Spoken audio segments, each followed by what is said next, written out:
Ilara lived in a small cottage at the edge of the whispering woods. Sunlight, fractured by the leaves, dappled across her worn wooden floor. The air always smelled faintly of lavender and beeswax, the scent of her meticulous craft. But lately, a heavier, more somber scent had begun to permeate everything, the scent of grief. Her husband, Thomas, a carpenter with hands as rough as bark and a smile as warm as summer sun, had succumbed to the fever that swept through the valley last spring. Their two children, Lily and Samuel, bright sparks of life, had followed soon after. Now only echoes remained.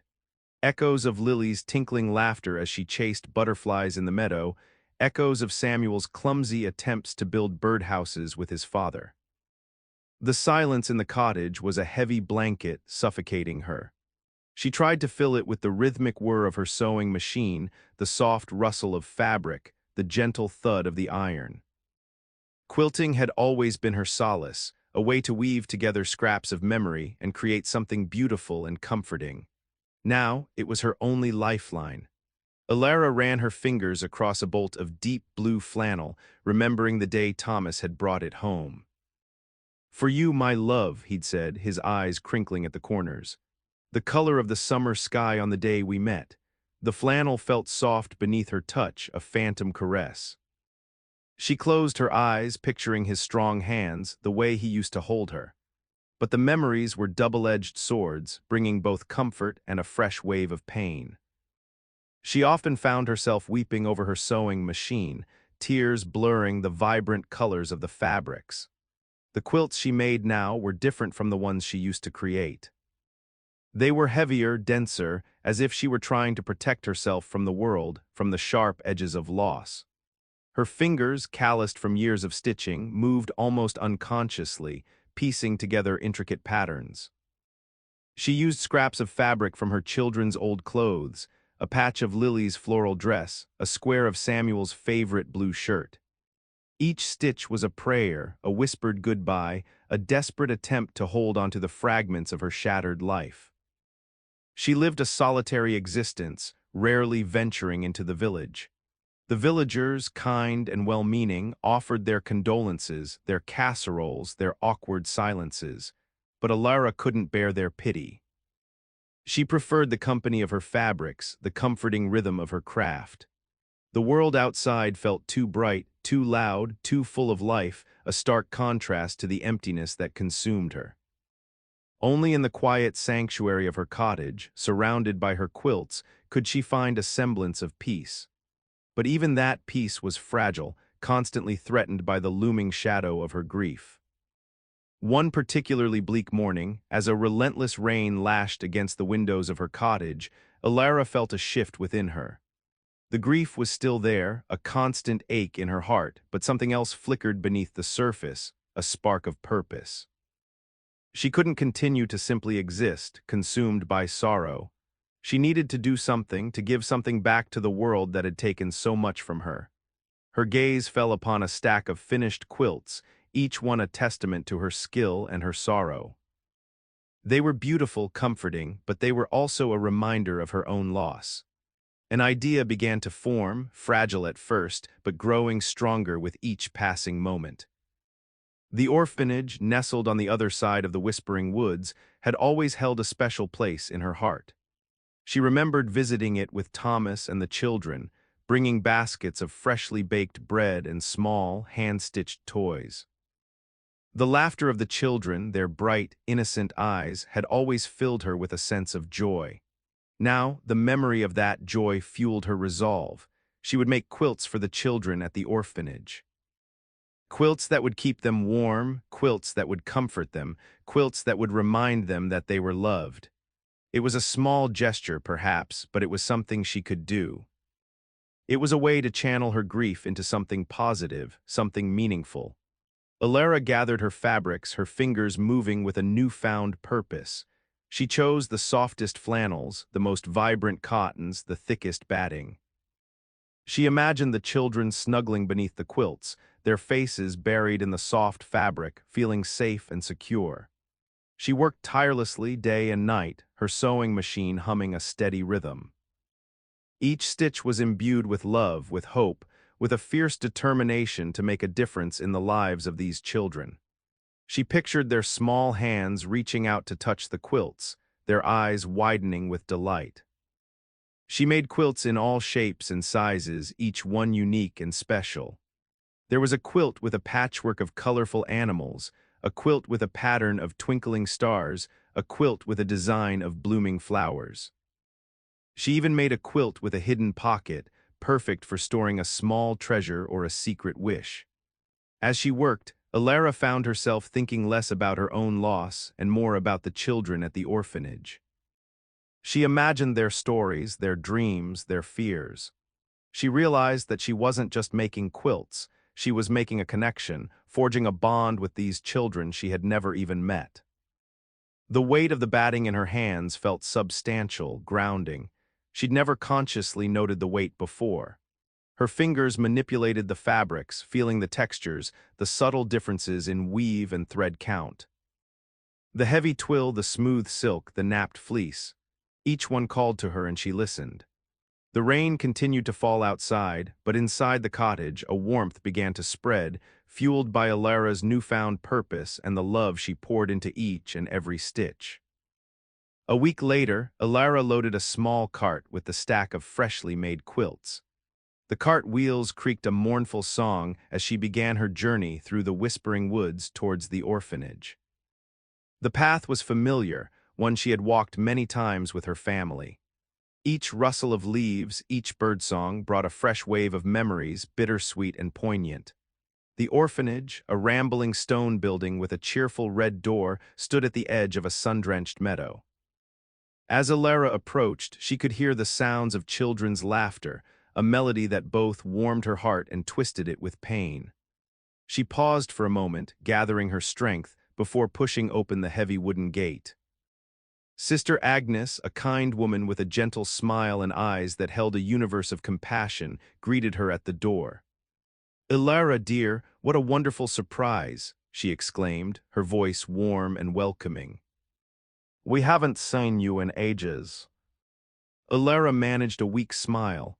"I've been busy," she said, her voice barely a whisper. Sister Agnes nodded understandingly. "We've all heard about your loss, dear. Our hearts ache for you."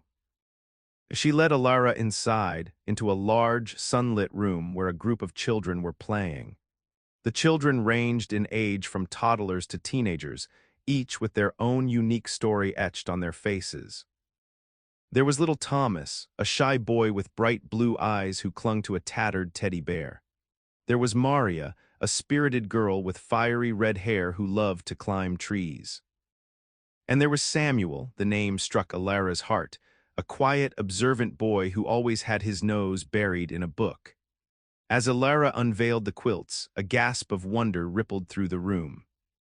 The children crowded around, their fingers reaching out to touch the soft fabrics, their eyes wide with delight. Little Thomas buried his face in the quilt with the colorful animals, a small smile playing on his lips.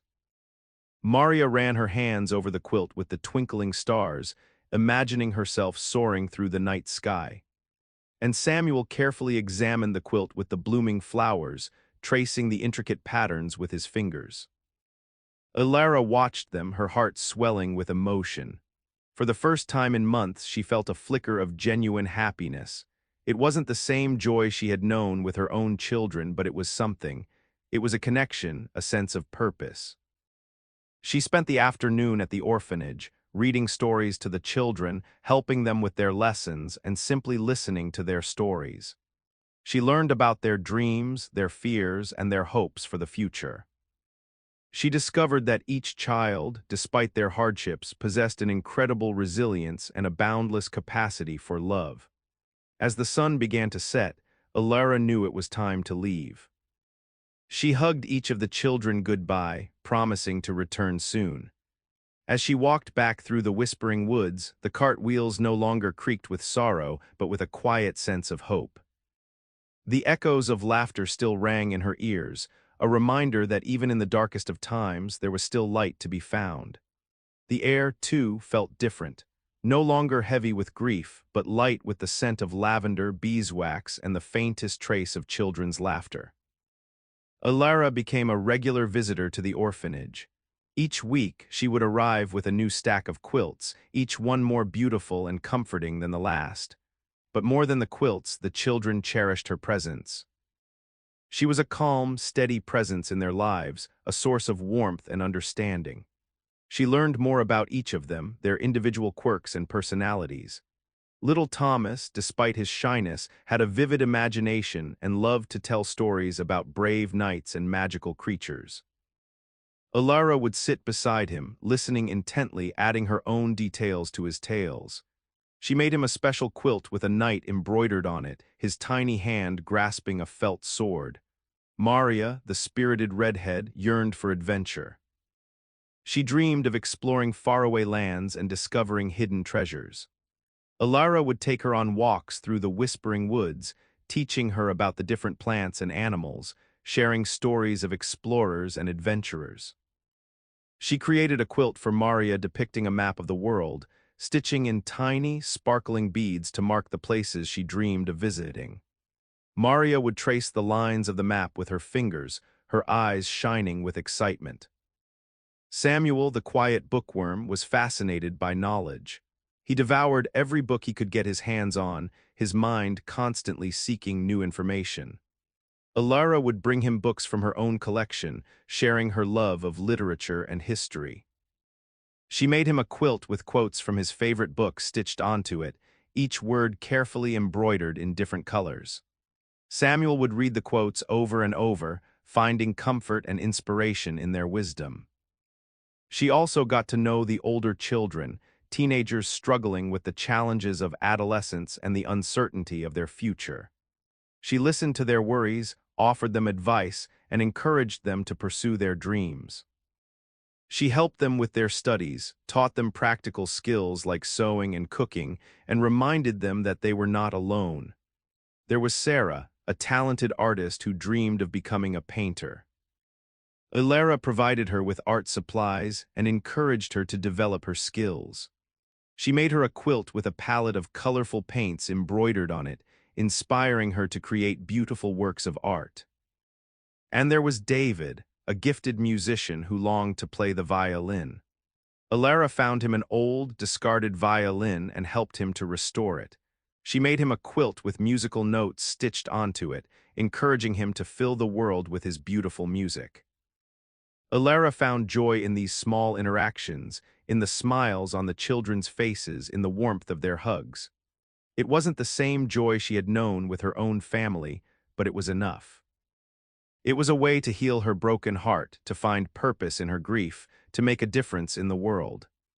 Each day spent with the children at the orphanage was a gift, a reminder that even in the darkest of times, there was still love, hope, and beauty to be found. The texture of their small hands in hers was a comfort she hadn't expected. The rough patches on Thomas's knees, a testament to his outdoor adventures. The ink stains on Samuel's fingers. Each touch, each detail brought her a little further back to life. The idyllic rhythm of life in the village began to unravel. Whispers like shadows crept through the streets, whispers of bandits. At first they were dismissed as mere rumors, tall tales told to frighten children. But soon the whispers grew louder, more persistent, fueled by accounts of raided farms and stolen livestock. Fear, a tangible presence, settled over the village like a heavy fog. Alara heard the stories during her weekly trips to the village market to replenish her fabric supplies. The normally bustling marketplace was subdued, the vendors' voices hushed, their faces etched with worry. She overheard snippets of conversations. Raided Farmer Giles' barn, stole misses. Abernathy's prize-winning chickens, heading this way, they say. The fear was contagious. Even Sister Agnes, usually a beacon of unwavering optimism, seemed troubled. "We must pray for the safety of our village," she said, her voice tight with concern. "These are dark times, Alara." The rumors seeped into Alara's subconscious, coloring her dreams with images of shadowy figures and burning homesteads. She found herself unable to shake the feeling of unease, a sense of impending doom. Unconsciously, her quilting began to reflect her growing anxiety. She started using heavier, sturdier fabrics, thick canvas, durable denim, and multiple layers of batting. The quilts she made were no longer light and airy, but dense and weighty, as if she were trying to create a shield against the encroaching darkness. She noticed that she was choosing darker colors as well, deep blues, somber grays, and earthy browns. The vibrant hues she had once favored seemed too frivolous, too cheerful in the face of the looming threat. The texture of the fabrics changed too.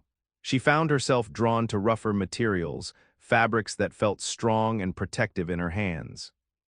Heavy wool, tightly woven linen, even scraps of leather found their way into her quilts.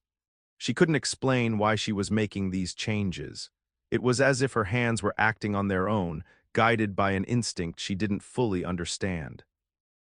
She only knew that she felt compelled to create these heavier, denser quilts, as if she were preparing for something terrible. The children at the orphanage noticed the difference. "These quilts are very heavy, Elara," little Thomas said one day, struggling to lift a particularly thick quilt. "They'll keep you extra warm," Elara replied, forcing a smile. But she couldn't shake the feeling that she was doing more than just keeping them warm. She was, in some way, preparing them for battle, preparing them for a world that was becoming increasingly dangerous. The weight of the fabrics felt significant in her hands, no longer just the weight of comfort, but the weight of responsibility. She was their protector now, and she would do everything in her power to keep them safe.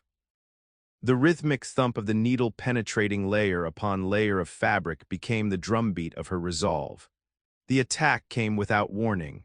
A blood-curdling scream pierced the peaceful morning, followed by the thunder of hooves and the clang of metal. Elara, who had arrived at the orphanage early to help Sister Agnes with the morning chores, froze, her heart leaping into her throat.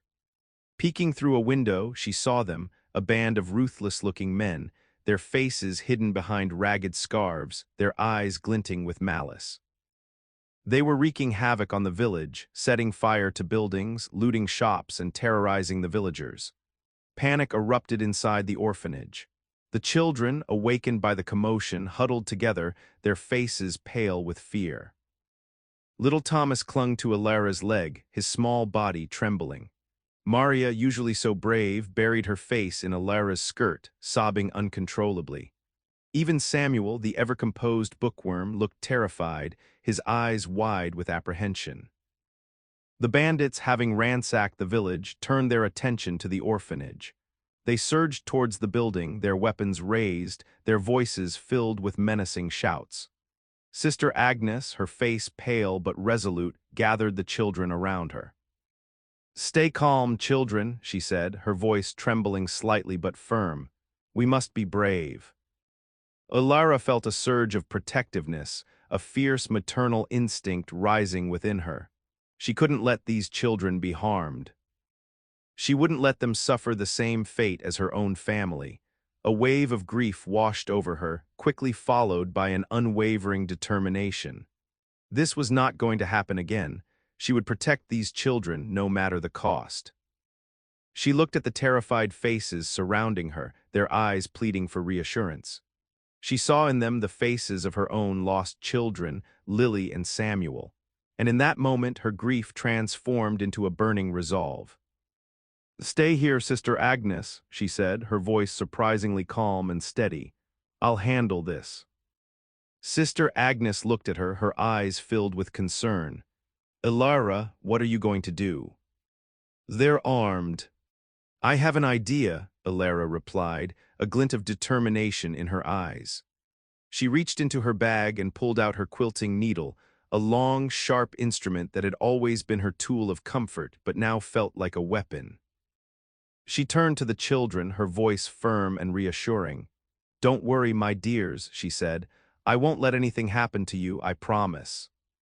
She knew she couldn't fight them head-on. She was just one woman against a band of armed men.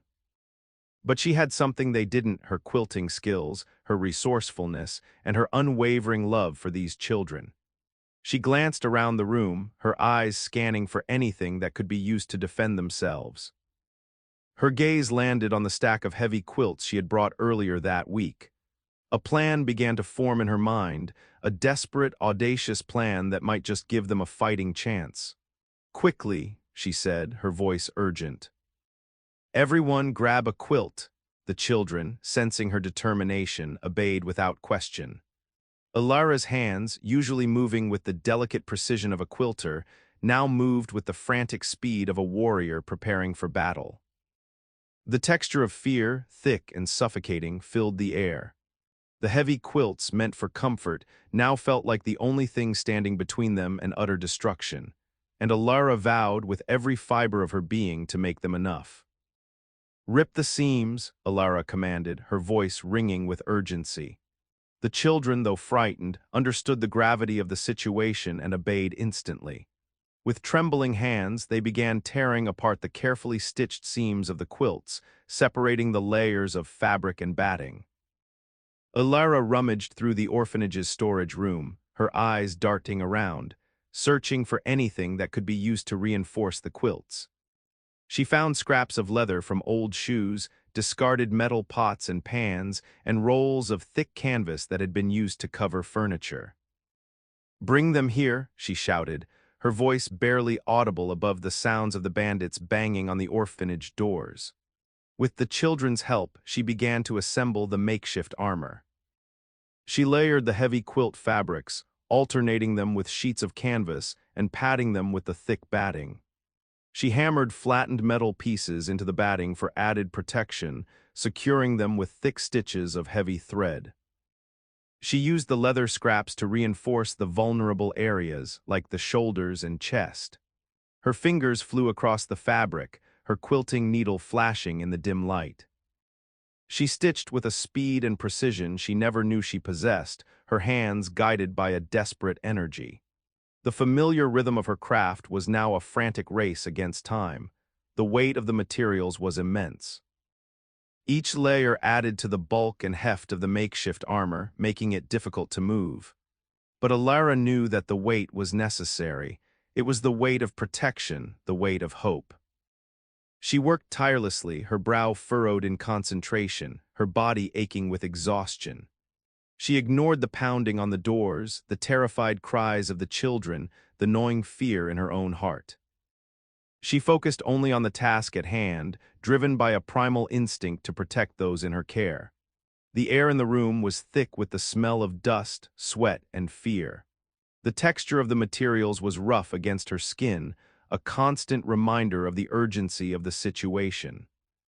The heavy canvas felt stiff and unyielding, the metal scraps cold and unforgiving, the leather scraps worn and cracked. But beneath it all, she could still feel the soft comfort of the quilt fabrics, a small reminder of the love and hope she was fighting to protect. She fashioned vests and shields, focusing on protecting the vital organs. The quilts, once symbols of comfort and warmth, were now transformed into instruments of defense, their intricate patterns hidden beneath layers of makeshift armor. As she worked, she imagined the bandits' bullets impacting the quilts, the layers of fabric absorbing the force, protecting the children from harm. She pictured herself standing between them and the danger, her body a shield against the storm. The thought fueled her determination, driving her to work even faster, even harder. The metallic tang of fear was in the air, blending with the soft scent of the lavender sachets she always kept near her quilting supplies, a surreal and poignant contrast. Finally, after what seemed like an eternity, she finished the last piece of armor. She stood back, surveying her creation, her heart pounding in her chest. It wasn't perfect, but it was the best she could do.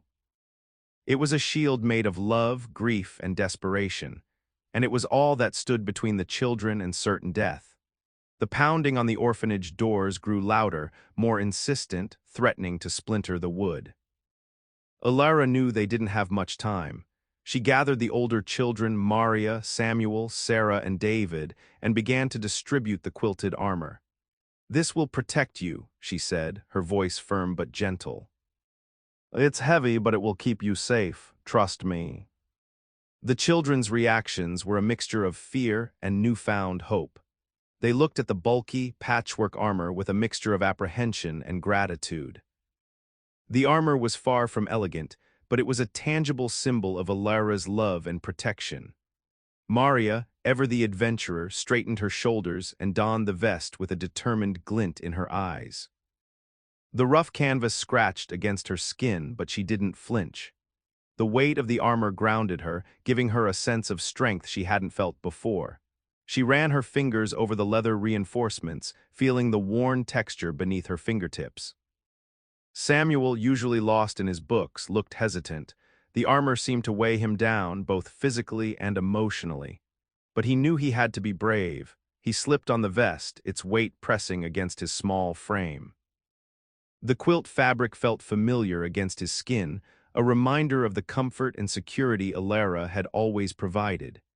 He closed his eyes for a moment, drawing strength from the soft texture. Sarah, the artist, carefully adjusted the shield, its weight pulling at her arm. The metal scraps felt cold against her skin, a stark contrast to the warmth of the quilt fabric. She traced the patterns of the patchwork with her fingers, finding a strange sense of comfort in the familiar designs. The weight of the shield felt significant, a symbol of the responsibility she now carried. David, the musician, struggled to move his arms in the bulky vest. He worried that he wouldn't be able to play his violin, the instrument that brought him so much joy. But he knew he had to protect himself and the other children. He clenched his fists, his knuckles white, and resolved to be strong.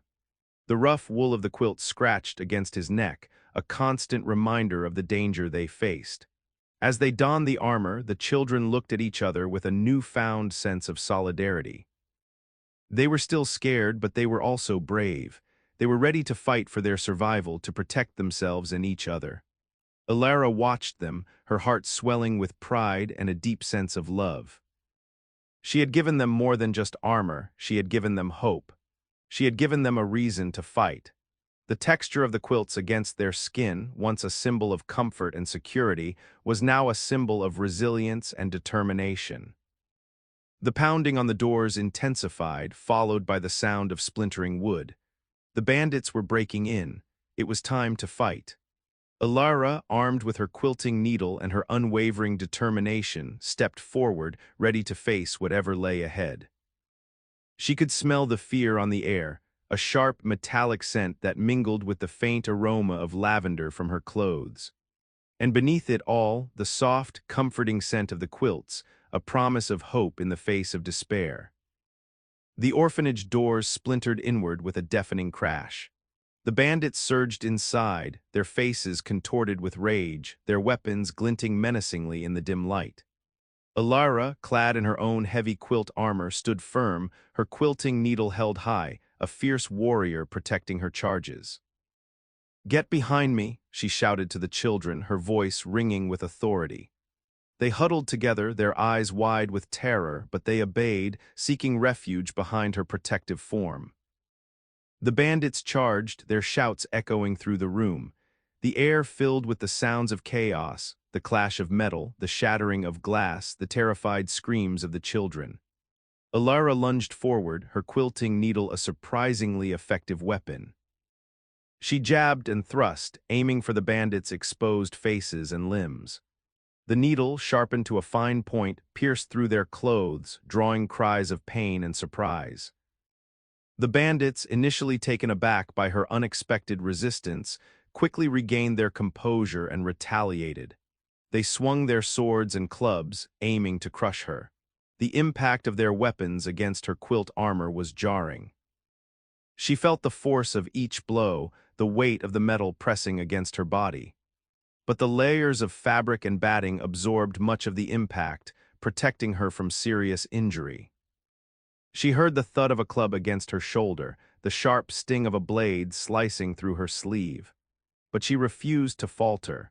She fought with a ferocity she never knew she possessed, fueled by her love for the children and her determination to keep them safe. Maria, armed with a heavy metal pot, bravely charged forward, swinging it at the bandits' legs. Samuel, using his knowledge of the orphanage's layout, led the younger children to safety, hiding them in a secret cellar. Sarah, with her artist's eye, threw jars of paint at the bandits, blinding them and creating a colorful, chaotic mess. David, despite his fear, began to play his violin, the haunting melody filling the room, somehow both calming and unnerving the attackers. The bandits, confused and disoriented, struggled to gain the upper hand. Alara and the children fought with a fierce determination, using every weapon and every skill they possessed. The air was thick with the smell of sweat, dust, and blood. The texture of the quilt armor against her skin was a constant reminder of the weight of her responsibility, the burden of protecting these innocent lives. Alara felt a searing pain in her side as a bandit's sword pierced through her armor. She gasped, her vision blurring, but she refused to give up. She raised her quilting needle and plunged it into the bandit's face, sending him reeling backward with a scream. The fight raged on, a chaotic dance of violence and desperation. Alara, exhausted and wounded, knew they couldn't hold out much longer, but she refused to surrender. She would fight to the death to protect these children. The memory of her own lost family fueled her determination, turning her grief into a weapon. The sounds of the fight, the thuds, the screams, the clash of metal, all blended into a horrifying symphony of survival. And amidst it all, the soft, comforting scent of the quilts, a testament to the power of love and hope in the face of unspeakable horror. The fight was brutal, a desperate struggle for survival. Despite Alara's valiant efforts and the children's bravery, several of them sustained injuries. Maria took a blow to the arm, her face contorting with pain, but the quilt armor absorbed the brunt of the force, preventing a broken bone. Samuel was grazed by a sword, leaving a shallow cut on his leg, but the layers of fabric protected him from a deeper wound. Sarah was knocked to the ground, but her quilted shield shielded her from the worst of the impact. The children's injuries, though painful, were not life-threatening. The quilts, surprisingly, were proving to be remarkably effective in absorbing the blows. The thick layers of fabric and batting acted as a buffer, cushioning them from the sharp edges of swords and the blunt force of clubs. Alara's heart swelled with a mixture of relief and renewed determination. Her desperate gamble was working. Seeing Alara's courage and the effectiveness of the quilted armor, the children were inspired to fight back even harder. They realized that they weren't helpless victims. They had the power to defend themselves, to protect their home, to survive. Maria, fueled by adrenaline and a fierce protectiveness, grabbed a broom and charged at the bandits, swinging it with surprising force. Samuel, despite his fear, remembered the secret passages he had discovered while exploring the orphanage. He led a group of younger children through the hidden tunnels, flanking the bandits and attacking them from behind. Sarah, using her artistic talents, mixed a concoction of paints and vinegar, creating a foul-smelling liquid that she threw in the bandits' faces, blinding them and causing them to cough and gag. David, his violin still in hand, began to play a frantic, discordant melody, filling the room with a cacophony of sound that further disoriented the attackers. They used their wits and the environment to their advantage. They threw pots and pans, overturned furniture, and created tripwires out of ropes and blankets. They turned the orphanage into a deadly maze, trapping the bandits and forcing them to fight on their terms. Alara, despite her own injuries, continued to lead the charge, her quilting needle flashing in the dim light. She moved with a speed and agility that belied her age, her movements fueled by adrenaline and a fierce determination. She fought like a woman possessed, her grief transformed into a weapon, her love for the children a shield against the darkness. She saw little Thomas cowering in a corner, his eyes wide with terror. She ran to him, scooped him up in her arms, and held him close. "It's going to be all right, Thomas," she whispered, her voice trembling slightly but firm. "We're going to win this." She placed him back on the ground and handed him a small wooden toy soldier. "Be brave, Thomas," she said. "Be a warrior." Thomas, clutching the toy soldier in his hand, straightened his shoulders and stood tall. He was still scared, but he was also determined. He was ready to fight for his home, for his friends, for his future. The air was thick with the smell of sweat, blood, and fear. The texture of the quilt armor against their skin was a constant reminder of the danger they faced. But beneath it all, they could still feel the soft comfort of the quilt fabrics, a symbol of hope and resilience in the face of unspeakable horror. And Alara knew, with a certainty that resonated deep within her soul, that they were going to survive. They were going to win this fight. The sharp scent of adrenaline mingled with the comforting smell of beeswax from the candles, a strange and surreal contrast. Just as Alara and the children began to tire, their strength waning, a new sound pierced the air, the sound of the village bell, ringing loud and clear, followed by the shouts of men and the thundering of horses' hooves. The villagers, having regrouped and armed themselves, were coming to their rescue. Led by Farmer Giles, his face grim with determination, and Mrs. Abernathy, wielding a surprisingly effective rolling pin, they charged towards the orphanage, driving the bandits back with pitchforks, shovels, and whatever weapons they could find. The bandits, caught between the villagers' furious assault and the orphanage's tenacious defense, quickly lost their nerve. They scattered, fleeing into the whispering woods, leaving behind their wounded and their stolen loot. The villagers surged into the orphanage, their faces etched with relief and gratitude. They embraced Alara and the children, showering them with praise and expressions of concern. The aftermath of the attack was a scene of chaos and devastation. The orphanage was in shambles, furniture overturned, windows shattered, walls stained with blood and paint. The air was thick with the smell of smoke, sweat, and fear. Several of the children were injured, their faces pale with pain. Alara herself was bleeding from several wounds, her body aching with exhaustion. But despite the injuries and the destruction, there was also a sense of profound relief, a collective sigh of survival. As the villagers tended to the wounded, Alara surveyed the scene, her heart swelling with emotion. She saw little Thomas, clutching his toy soldier, his face streaked with tears but his eyes shining with pride. She saw Maria, her arm in a sling, helping to clean up the debris. She saw Samuel, his leg bandaged, comforting a younger child. She saw Sarah, her face covered in paint, sketching a picture of the battle. She saw David, his violin silent, playing a soothing melody on a makeshift flute. And she saw the quilts, tattered, torn, and stained with blood, but undeniably life-saving. They lay scattered across the floor, their intricate patterns hidden beneath layers of dust and grime. But despite their ruined appearance, they were a testament to Alara's skill, her love, and her unwavering determination to protect the children. Farmer Giles approached her, his face filled with admiration.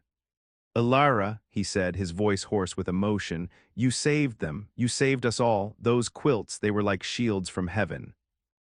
Mrs. Abernathy nodded in agreement. "We heard the commotion and knew we had to come. When we saw those bandits attacking the orphanage, well, we just couldn't stand by and do nothing."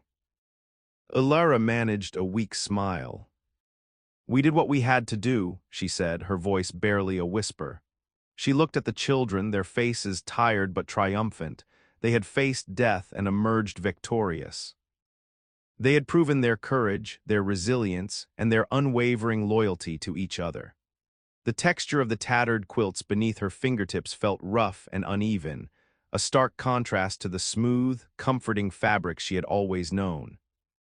But they were also a symbol of their survival, a reminder of the power of love and hope in the face of unspeakable horror. The sharp scent of smoke and blood lingered in the air, but beneath it all, she could still detect the faint aroma of lavender, a promise of peace and healing in the days to come. Alara, leaning heavily on Farmer Giles for support, felt a wave of exhaustion wash over her.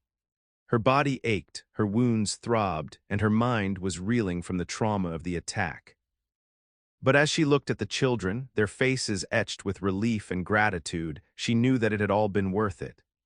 She reached out and embraced them, one by one, holding them close, feeling the warmth of their small bodies against her own. She hugged little Thomas, feeling the sharp edges of his toy soldier pressing against her chest. She hugged Maria, feeling the sling supporting her injured arm. She hugged Samuel, feeling the bandage on his leg. She hugged Sarah, feeling the paint stains on her clothes. She hugged David, feeling the smooth wood of his flute against her back. In that moment, she realized that her grief, while still present, had been transformed. It was no longer a consuming darkness, but a source of strength, a wellspring of compassion. She had lost her own family, but she had found a new one, a family bound together by love, loyalty, and a shared experience of trauma. She looked at the children, their faces reflecting her own exhaustion and relief, and she knew that her life had a purpose again. She was no longer just a grieving widow, haunted by the ghosts of her past. She was a protector, a guardian, a mother figure to these children who needed her so desperately. Her quilting needle, still clutched tightly in her hand, no longer felt like a weapon, but a symbol of hope, a reminder of her ability to create something beautiful and comforting, even in the face of unspeakable horror. The texture of the children's hair beneath her fingertips felt soft and precious, a reminder of the innocence she had fought so hard to protect.